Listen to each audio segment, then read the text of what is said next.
MyRise. Let's start with The Lock, the men's one. I said when I finished it the first time, kind of reminded me of Cody's journey a little bit. You start as the next up-and-coming thing. They give you a bad gimmick, which is the lock. You come out of a safe wearing like a John Cena lock. But then you go... I got Battlegrounds. I got big Battlegrounds vibes from coming out of the safe. Yeah. I was like, this is a Battlegrounds entrance. Pretty much. It's an okay story.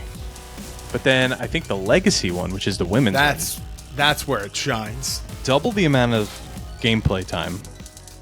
The story is actually like in depth. It follows, they call her LJ, Little Justine, where Justine is like your Hall of Fame aunt. So it starts off right away in a 2002 Raw match, I think with her and Molly Holly, or her and Lita, something like that. Trish, yeah, it's someone.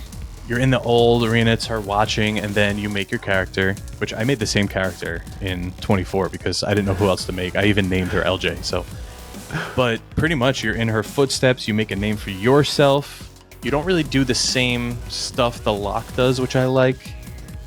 And then, go on, WrestleMania, you fight your aunt in the main event for the women's title. I'm not saying spoiler alert, it's over a year. If you didn't play it, you're probably never gonna.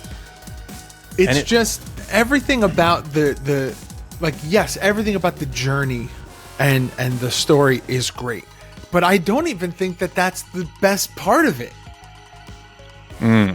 Do we want to talk about what we both said unprompted to each other about what our favorite part of this MyRise mode was?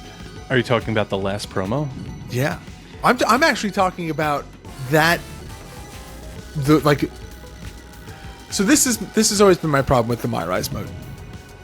Dialogue can be great, but if you don't know the setting exactly of which, like what you're reading and what's happening, or it changes from when it was originally read to what ended up being in the finished story, it can change a lot.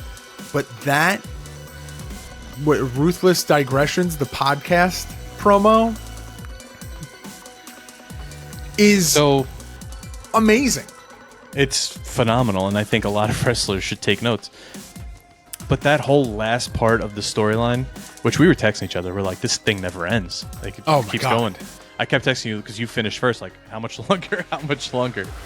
But the whole last section, you're just staring at the screen the whole time. You're in it, and I think that's what a wrestling game needs, and I hope 24 has it. I know people have finished it. I didn't finish it yet. I'm not going to look at the spoilers. Hopefully, I'm going to dive into that soon. But I think if you're looking at a perfect one, the Legacy here, that's it.